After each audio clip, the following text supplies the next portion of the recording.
नमस्कार दोस्तों, सीरियल आपकी नज़रों ने समझा के आज के एपिसोड में हम देखेंगे कि वो लड़की जिससे दर्श के रिश्ते की बात चली है वो डांस करते करते गिर जाती है। दर्श को अंधा कहकर पुकारती है। उसकी माँ भागकर आती है, कहती बेटा तुझे चोट तो नहीं लगी? वो कहती है कि माँ ये लड़का अंधा है, मुझे नहीं पता था लेकिन इसे तो पता था, क्यों आया मेरे साथ डांस करने के लिए? दर्श की माँ को बहुत गुस्सा आता है, कहती है ये कौन सा तरीका है बात करने का, और इसी लड़की की अभी आप तारीफें कर रही थी। अब लड़की की माँ को भी गुस्सा आ जाता है। वो कहती है कि आपका बेटा अंधा है, इतना गुरूर आपको शोभा नहीं देता है। दर्श की माँ कहती है कि अभी अभी आप ही ने रिश्ते की बात चलाई थी, आप ही रिश्ता लेकर आए थे मेरे बेटे दर्श के लिए। तो उस लड़की की माँ कहती है कि मिसेस रावल, आपके इस अंधे लड़के से भला कौन अपनी बेटी की शादी करेगा? हम तो आपके छोटे बेटे शोभित से अपनी बेटी की शादी की बात चला रहे थे। अब दर्श की माँ को बहुत गुस्सा आता है। वो कहती है कि शोभित की, जब बड़े बेटे की शादी नहीं हुई तो हम छोटे बेटे की शादी के बारे में कैसे सोच सकते हैं?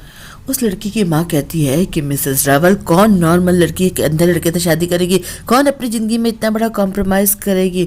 दर्श कहता है कि माँ ये ठीक ही तो कह रही है, और मैं नहीं चाहता हूँ कि कोई भी लड़की मेरे साथ कॉम्प्रोमाइज करे, मुझे शादी नहीं करनी है। वो वहाँ से चला जाता है। दर्श की माँ को बहुत बुरा लगता है कि उनका बेटा इतना हर्ट हुआ है। इधर नंदिनी पहुंच चुकी है अपनी बड़ी बहन बांसुरी के ससुराल में। उसकी सास एक बहुत ही चालाक औरत है और नंदिनी से घर का सारा काम करवाना चाहती है।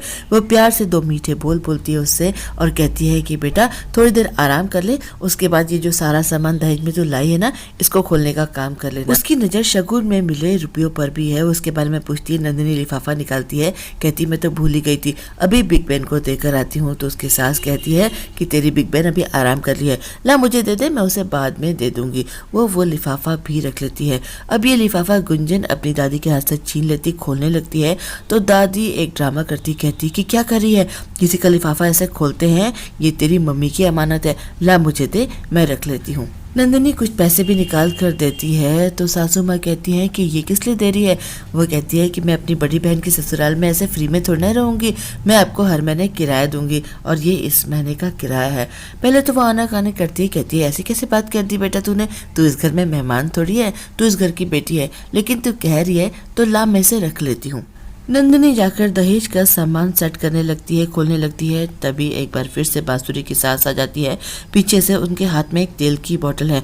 जबरदस्ती नंदिनी से टकरा जाती हैं, बोतल गिर जाती है। तो ड्रामा करती है, अरे ये क्या हो गया, अरे घर में इतना ही तेल था, ये भी शीशी फूट गई, थोड़ी देर में मुंह दिखाई के लिए मेहमान आने वाले हैं, खाना कैसे बनेगा, मेहमानों का स्वागत कैसे होगा? नंदिनी घबरा जाती है, कहती है मेरी वजह से हुआ है काकी, मुझे माफ कर दो, मैं तेल का इंतजाम अभी कर देती हूँ। गुंजन कहती है लेकिन ये जमीन में जो तेल का पूरा तालाब बन गया, इसका क्या होगा? नंदिनी कहती है मैं इसे भी साफ कर देती हूँ। तेल की शीशी लेकर जल्दी से बाहर चली जाती है तेल लाने के लिए। इधर बांसुरी अपने पति से कहती है कि मैं नहीं चाहती थी कि मेरी बहन नंदिनी इस तरह से सामान बनकर इस घर में आए। उसके पति कहते हैं कि अब तुम मेरी पत्नी हो और तुम्हारी पहली जिम्मेदारी मेरी बेटी गुंजन है, और उससे एक गलती हुई थी, कुछ दिनों पहले एक गुंडा उसे बहला फुसला कर भगा कर ले गया था। वो तो कान्हा जी का शुक्र है कि वो मिल गई है, लेकिन वो बहुत भोली भाली है और तुम्हें उसका ख्याल रखना पड़ेगा। नंदिनी के बारे में तुम बाद में सोचोगी, गुंजन के बारे में पहले सोचोगी। बांसुरी कहती है कि जी ठीक है। वो बेचारी चाहकर भी अपनी बहन के बारे में बात नहीं कर पाती। नंदिनी तेल की बोतल लेकर जाती है बाजार में तेल लेने के लिए। रात काफ़ी हो चुकी है और किसी भी दुकान में उसे तेल नहीं मिल पाता है, और वैसे भी गुरु पूर्णिमा का दिन है। घाट पर सभी ने आरती में तेल भरे दिए बहाए हैं। तो नंदिनी बेचारी परेशान हो जाती है। वो सोचती है कान्होड़ा कुछ न कुछ तो करना पड़ेगा, मेरी बिग बहन की इज्जत का सवाल है, सारा तेल तो आपके घाट पे चढ़ गया, अब मैं क्या करूँ? वो फिर घाट पर जाती है। यहाँ पर हम देखेंगे कि दर्श के दादाजी एक दिया नदी में अर्पण करते हैं और वो चाहते हैं कि मेरी बहू की ख्वाहिश पूरी हो जाए, यानी कि दर्श को उसके लायक एक अच्छी सी लड़की मिल जाए। काफ़ी बड़ा सा दिया है। जैसे ही दादाजी वहाँ से हटते हैं, जल्दी से नंदिनी आ जाती है। वो दिया उठा लेती है और अपनी बोतल भर लेती है। कान्हा जी से कहती है कि चोरी नहीं कर रही हूँ, आपको बताकर थोड़ा सा तेल ले रही हूँ, क्या करूँ, बिग बहन की इज्जत का सवाल है ना। वो दिया हाथ में लेकर वहाँ से जाने लगती, कहती है कान्हा जी एक बात जरूर कहना चाहूँगी, जिसने भी ये दिया आपको चढ़ाया है और जो भी उनकी प्रार्थना है वो आप जरूर पूरी कर देना। वो वहाँ से जाने लगती है। दर्श भी घाट पर आया है, वहाँ पर काफ़ी सारा तेल फैला हुआ है। दर्श का पाँव स्लिप कर जाता है क्योंकि वो देख नहीं पाता है। नंदिनी उसे संभाल लेती है। नंदिनी उसे कहती है कि रात को काला चश्मा लगाकर क्यों घूम रहे हो, इस तरह से घूमोगे तो दिखाई कैसे पड़ेगा, गिरोगे तो हुई ना, वो तो अच्छा हुआ कि मैंने तुम्हें संभाल लिया। उसकी आवाज़ से दर्श उसे पहचान जाता है। कहता है कि 11,000 का LED टीवी। वो कहती अरे तुम तो ज्ञान कुमार हो, तुमसे मुझे 2 बातें करनी थी। पहली बात ये कि मटेरियलिस्टिक का मतलब मुझे पता है, मैं लालची नहीं हूँ, और दूसरी बात ये मेरी जान बचाने के लिए थैंक यू। दर्श की ओर देखती है, उसे लगता है जैसे दर्श उसे घूर रहा है। वो कहती है ऐसे क्या घूर घूर कर देख रहे हो, लफंगे कहीं के। वो वहाँ से चली जाती है। दर्श को उसकी बात बहुत मजेदार लगती है। उसे लगता है इस लड़की ने मुझे लफंगा कहा। तभी छोटा भाई शोभित भी आ जाता है। कहता है कि भाई क्या हुआ, कि लड़की कौन थी और ये क्या सीन है, क्यों मुस्कुरा रहे हो। कहता है उस लड़की ने मुझे लफंगा कहा, इसका मतलब उसे पता ही नहीं चला कि मैं नॉर्मल नहीं हूँ। ये तो मेरे लिए एक कॉम्प्लीमेंट हो गया। छोटा भाई शोभित कहता है कि भाई पहली बार मैं देख रहा हूँ कि किसी लड़की की गालियां सुनने के बाद भी आप मुस्कुरा रहे हो। पार्टी में उस लड़की की माँ कहती कि मेरी बेटी को देखो, इसकी 2 आँख है, 2 कान है, 1 नाक है, ये पूरी तरह से नॉर्मल है। आपने सोचा भी कैसे कि मैं अंधे लड़के से इसकी शादी कर दूंगी। दर्श की माँ कहती है कि मेरे बेटे ने पिछले हफ्ते इंटरनेशनल फोटोग्राफी कॉम्पिटिशन जीता है, उसे ट्रॉफी मिली है और वो इंग्लिश चैनल पार कर चुका है। अरे हीरे की चमक आप क्या जाने। उस लड़की की माँ कहती है ठीक है ना, तो एबनॉर्मल लोगों में कुछ स्पेशल केसेस होते हैं। अब तो दर्श की माँ को बहुत गुस्सा आता है। वो कहती है मैं कसम खाती हूँ कि 30 दिन के अंदर अंदर अपने बेटे की शादी शहर की सबसे सुंदर और गुणी लड़की से करवाऊंगी। इधर घर में बांसुरी की सास को ये पूरी उम्मीद है कि नंदिनी वापस नहीं आएगी, क्योंकि गुरु पूर्णिमा के दिन उसे तेल तो मिलेगा नहीं और उसने कोई रस्म नहीं रखी, मुंह दिखाएगी। गुंजन कहती है कि अगर आ गई तो क्या होगा।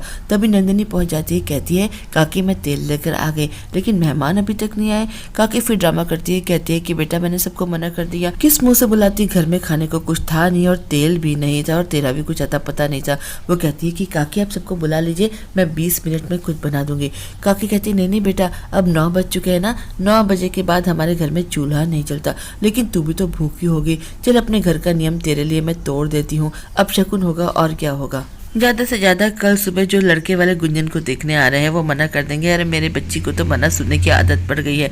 नंदिनी कहती कि नहीं नहीं काकी ऐसा मत करो, मेरे लिए घर का नियम मत तोड़ो, और वैसे भी मुझे भूख नहीं है, शादी में मैंने बहुत सारी मिठाइयाँ खा ली थी। वो बेचारी भूखी ही सोने चली जाती है। उसके सोने का इंतजाम रसोई में किया गया है और उसे कई काम भी बता दिए जाते हैं। इधर दर्श अपने भाई शोभित के साथ घर आता है। माँ बहुत गुस्से में है, किचन में काम कर रही। घर के नौकर चाकर कह रहे हैं कि मालकिन कितने गुस्से में है और दर्श भैया कितने अच्छे हैं, क्यों नहीं मिलेगी उन्हें कोई लड़की। दर्श की आने के आहट से माँ जल्दी से बाहर आती है। दर्श एक कुर्सी से टकराने वाला होता है तो माँ नौकरों पर चिल्लाती है, कहती है कुर्सी बीच में किसने रखी है, घर का सारा सामान जहाँ है वहीं रहना चाहिए, पता है ना कि दर्श को परेशानी हो सकती है। दर्श को बहुत बुरा लगता है कि माँ हर जगह पर उसे बचाने की कोशिश करती है। वो जल्दी से जाता है और एक बास्केट में से अपनी छड़ी निकाल लेता है, छड़ी लेकर घूमने लगता है। माँ कहती है तू ये क्या कर रहा है, तुझे इसकी जरूरत कब से पड़ गई। वो कहता है कि माँ अगर तुम अपनी जिद नहीं छोड़ोगी मेरी शादी कराने की तो मैं इसी तरह से घूमूंगा छड़ी लेकर, ताकि सबको पता चल जाए कि मैं अंधा हूँ। माँ गुस्से में आकर छड़ी तोड़कर फेंक देती है और कहती है कि ऐसा कभी नहीं होगा। बस आज का एपिसोड यहाँ पर खत्म हो जाता है। कल के एपिसोड में हम देखेंगे कि शोभित और दर्श गाड़ी में कहीं जा रहे हैं, तभी सामने से एक ट्रक आ जाता है और उनकी गाड़ी टकराने वाली होती है। दर्श शोभित को वार्न करता है। बस आज इतना ही, कल फिर मिलते हैं, मैं चलती हूँ।